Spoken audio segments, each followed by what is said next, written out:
धन्यवाद। Short notice पे आप सब आए। राजनीतिक हलचल पिछले 12 घंटों में बहुत तेज हुई है प्रदेश की। और राजनीतिक सरगर्मियों को देखते हुए जिस तरीके से 3 एमएलए ने नायब सैनी जी की सरकार से अपना समर्थन वापस लिया है, आज हरियाणा प्रदेश की सरकार जो मेजॉरिटी लेकर 2 महीने पहले आई थी उससे कम हुई। नैतिकता के आधार पर मुख्यमंत्री को या तो अपना बहुमत पेश करना चाहिए या इस्तीफा देना चाहिए। और वहीं दूसरी ओर पर हम आग्रह भी करेंगे और लिखित में भी महामहिम से आग्रह करेंगे कि इस गवर्नमेंट को दोबारा, क्योंकि 3 विधायकों ने लिखित तौर पर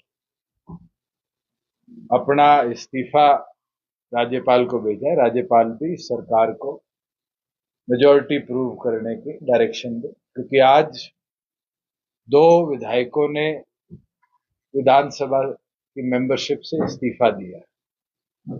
88 एमएलए आज हरियाणा विधानसभा के 3 गवर्नमेंट से समर्थन वापस कर चुके। 2 वो विधायक थे जो उस समय गवर्नमेंट के पास उनके समर्थन में।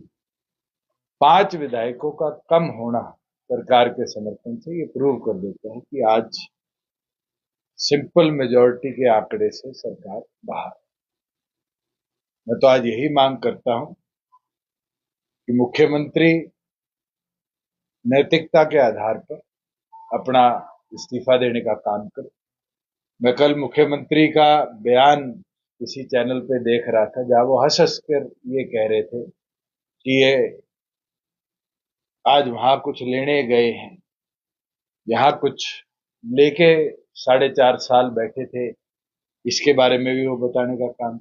और मैं एक चीज कहना चाहूंगा, हम जब तक सरकार के साथ कभी इस तरह के हालात नहीं मिले जहां मनोहर लाल जी और मुझे इस तरह की कोई घटनाक्रम देखने को मिली हो कि किसी ने समर्थन विड्रॉ किया। आज उन लोगों का कांग्रेस के साथ जाना ये दिखता है कि भारतीय जनता पार्टी किस तरीके से कमजोर हुई है। जो 11 कमल खिलाने की बात करते हैं वो आज कितने कमजोर। और वही दूसरी ओर पर नेता विपक्ष ने कल तीनों को समर्थन के साथ एक प्रेस कॉन्फ्रेंस करी।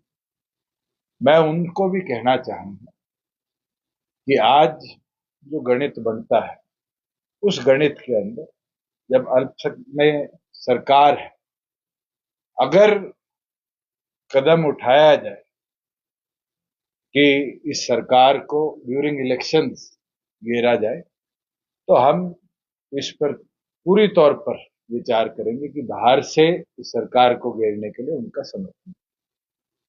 अब ये कांग्रेस को सोचना पड़ेगा कि क्या भारतीय जनता पार्टी की जो आज सरकार सत्ता में है इसको घेरने के लिए वो कोई कदम उठाने का काम करेगी। बीजेपी के भी विधायक 5 विधायक उनके साथ ऐसा दावा करते हैं। जब तक विप की ताकत है और जब तक नंबर्स हमारे पास है, वोट तो सबको विप के आदेश अनुसार करना पड़ेगा। और इसका विवरण तो आपने मेरे ख्याल से जब इस सरकार का गठन हुआ था उस दिन देख लिया। तो उस दिन भी हम तो पूरी तौर पर स्पष्ट है कि इस सरकार को घेरने की कदम। लेकिन खुले तौर पर वो कार्यक्रमों में जा रहे हैं। जोगीराम से ऑलरेडी नोटिस इशू किया गया है, एक प्रोसीजर है विधानसभा का जिसके अंदर नोटिस इशू कर पहले जवाब मांगा जाता है। अगर जवाब ना दिया जाए तो फिर स्पीकर को लिखित में उनकी सदस्यता रद्द करने के लिए कदम उठाने के लिए कहा जा सकता है। 3 विधायकों को इशू किया गया है और तीनों ने अभी तक कोई रिटर्न रिप्लाई नहीं किया। उनकी विजुअल्स भी हैं, उनकी पिक्चर्स भी हैं, उनके पोस्टर्स भी हैं। और जो उचित कार्रवाई जननायक जनता पार्टी ने करनी है आने वाले दिनों में बिफोर पोलिंग हम अपनी ओर से करेंगे। ऐसा कोई ऐसा है कि कोई डिफेक्शन हो सकता है बीजेपी? अगर कोई इस्तीफा देता है तो उसके ऊपर है। पार्टी विरोधी गतिविधि का रिकॉर्ड आज हमारे पास, और पार्टी विरोधी गतिविधि के अंदर जिसने भाग लिया है उसके विरुद्ध एक कानून है, और उस कानून के तहत हम जल्दी स्पीकर को भी मिलेंगे और उनसे आग्रह करेंगे कि उनके खिलाफ कार्रवाई। कौन कौन से विधायक हैं? आप वो हम पे छोड़ दो। बीजेपी ये कह रही है कि शायद बीजेपी का कल्चर है वो प्रोसेस में ही आपको लगता है 6 महीने निकाल दे। इसके अंदर प्रोसेस में हमारे पास हाईकोर्ट का भी रास्ता है, और हाईकोर्ट और सुप्रीम कोर्ट ने निरंतर डायरेक्शन दिए हैं, चाहे हिमाचल का केस हो चाहे महाराष्ट्र का केस हो, कि टाइम बाउंड मैनर के अंदर लेजिस्लेटिव बिजनेस को पूरा करने के कार्य को विधानसभा को करना। बीजेपी कह रही है सर कि मार्च में अविश्वास प्रस्ताव लाए थे जो गिर गया था, तो 6 महीने में आ जाए। अविश्वास प्रस्ताव भारतीय जनता पार्टी की पिछली सरकार के विरुद्ध था। नई सरकार बनी, वो अविश्वास प्रस्ताव उस सरकार के साथ साथ ही समाप्त हो। नई सरकार आज के दिन गठित हुई है, उसके विरुद्ध अविश्वास प्रस्ताव लाया। उस दिन एक रैली जननायक जनता पार्टी की थी, हमने समर्थन किसी का नहीं किया। मैं आज ऑन रिकॉर्ड कह देता हूं कि अगर अब फ्लोर टेस्ट होगा तो हमारे प्रत्येक विधायक पार्टी के आदेश पर विप के साथ सरकार को घेरने के लिए वोट।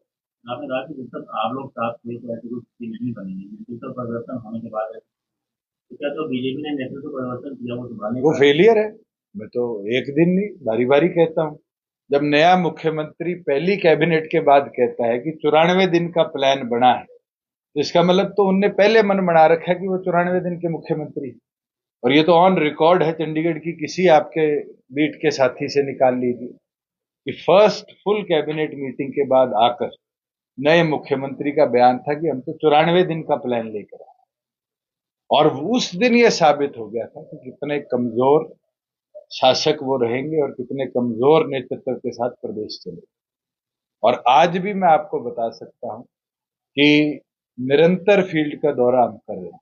मंडियों में जिस तरीके से आज के दिन गेहूं पड़ा है, सरसों पड़ा है, 22 दिन से ऊपर हो गए जहां सरसों की पेमेंट नहीं हुई, 17 दिन से ऊपर हो गए जहां गेहूं की पेमेंट नहीं हुई।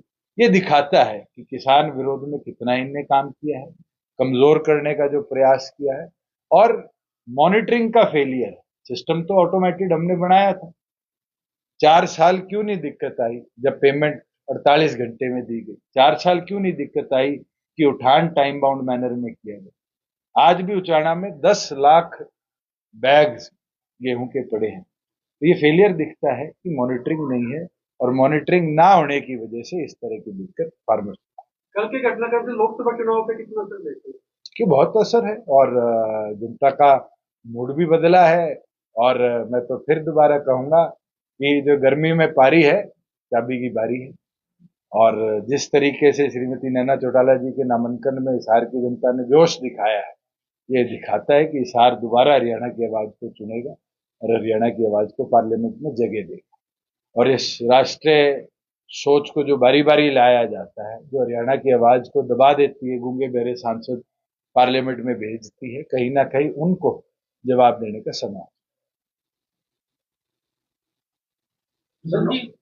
नायब सिंह सैनी ने सिरसा में कहा है कि सरकार अल्पमत में बेशक है लेकिन कोई तरह की कोई दिक्कत नहीं। चलो, मुख्यमंत्री ये तो मान गए कि आज वो कमजोर हो चुके, और ये कमजोरी मानने वाला मुख्यमंत्री मुझे लगता है नैतिक आधार पर प्रदेश का नेतृत्व करने लायक नहीं। कल बीजेपी के प्रवक्ता कह रहे थे मोदी साहब आएंगे तो लहर आएगी हरियाणा में। 400 की बात करते थे, पिछले 12-13 दिनों से तो छोड़ गए, तो लहर कहां गई? आज तो मंगलसूत्र की बात होती, और वो दोनों लोग मंगलसूत्र की बात कर रहे हैं जिनके शायद घर में भी सदस्य ना तो मंगलसूत्र पहनता।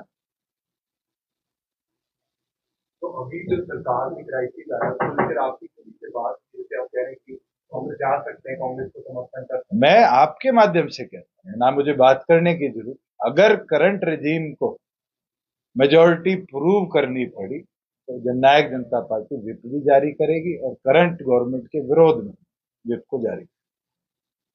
कांग्रेस के साथ भी जा सकती है बीजेपी? मुझे किसी के साथ जाने की जरूरत नहीं है। आज के दिन ना कांग्रेस के साथ जाने की जरूरत, ना बीजेपी के साथ जाने की।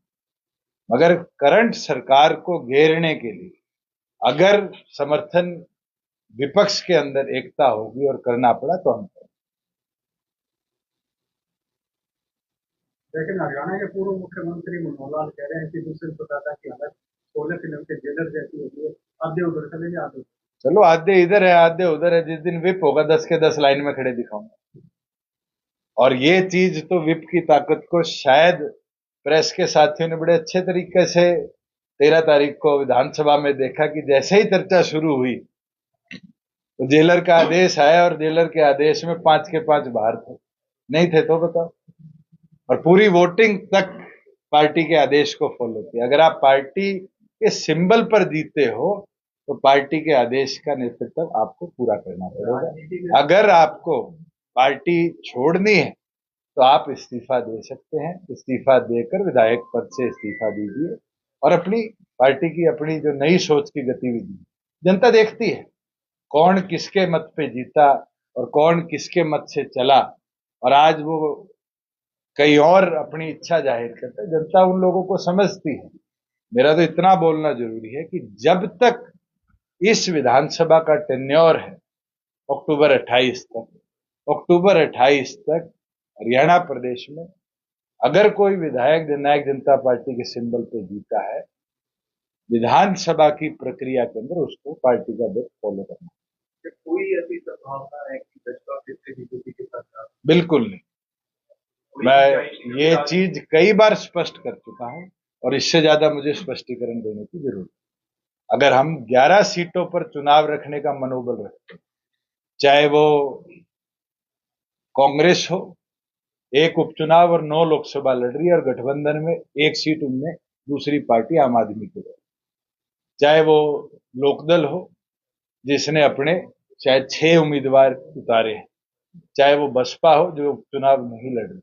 सिर्फ जननायक जनता पार्टी हरियाणा में वो दल है जिसने 10 के 10 कैंडिडेट्स लोकसभा में उतारे और करनाल उपचुनाव के लिए भी अपना उम्मीदवार उतारा है और मजबूती के साथ 11 के 11 चुनाव आज लड़ा। हिसार में सर कौन सा मुकाबला मानते कौन से पार्टी के साथ? आज के दिन तो मैं मानता हूं कि श्रीमती नैना चौटाला जी आगे है। आज जो परिस्थिति बन रही है, महिलाओं का जो समर्थन उनको मिल रहा है, महिला शक्ति जो पंचायती राज के तौर पर हमने बढ़ाई है, विकसित करी है, राशन डिपो देकर उनको रोजगार के अवसर दिए हैं, बढ़ चढ़कर महिलाओं का नेतृत्व श्रीमती नैना चौटाला जी के साथ आ रहा है और वही हिसार की परिवर्तन के अंदर अपनी ताकत बनेगा। और आने वाले दिनों में आप देखेंगे आज के दिन 8,37,000 महिला वोटर्स शायद हिसार के अंदर है और उनका नेतृत्व और हरियाणा की आवाज बनकर पार्लियामेंट में जाकर, जैसे 14 से 19 तक मुझे नेतृत्व मिला था, हिसार चुनेगा और मजबूती के साथ नैना चौटाला जी को अपना सामने। वीरेंद्र सिंह कांग्रेस में चले गए, कांग्रेस में जाके फिर रूठ गए वो कांग्रेस में। ये कोई घटनाक्रम आज का नहीं है, ये घटनाक्रम कई बार हुआ। कांग्रेस आई, कांग्रेस, बीजेपी, कांग्रेस और अब फिर रूस से बैठे हैं। ये दिखाता है कि राजनीतिक तौर पर कितने कमजोर वो और ये दर्शाता है कि आने वाले भविष्य में उचाना जैसे वो बारी बारी मेरे को बजा रहे थे, उनको बजा के छोड़ दो। जिस तरीके से आपकी पार्टी को जो राजनीति के अंदर इस तरह की शब्दावली का इस्तेमाल करते हैं, जनता उसको समय समय पर जवाब देती है। मुझे इससे ज्यादा किसी के बारे में कुछ बोलने की जरूरत नहीं आती। विधायक योगीराम जी हैं, वो कह रहे हैं कि आप एक परिवार की पार्टी बनकर आए। हाँ, जननायक जनता पार्टी एक परिवार है। अमित भी मेरे परिवार का सदस्य है, अजीत भी मेरे परिवार का सदस्य है, डॉक्टर बांगड़ भी मेरे परिवार का सदस्य है। जब वो टिकट लेने आए तो वो हमारे परिवार का पटका पहन के हमारे सदस्य बने। आज क्या विषय बना कि वो परिवार से अलग हो रहे? रीजनल पार्टी कोई कोऑपरेटिव बिजनेस नहीं है या कोई आज के दिन ब्यूरोक्रेटिक पार्टी नहीं है। एक परिवार है और इस परिवार में नयों को भी अवसर मिलता है। क्या उनको ये घबराहट है कि नए युवा लोग वहां पर नेतृत्व करने को तैयार हैं? फिर आज इस तरह की टिप्पणी करते तो उनको 5 साल पुराना दौर भी याद करना चाहिए। को पकड़कर झंडा ले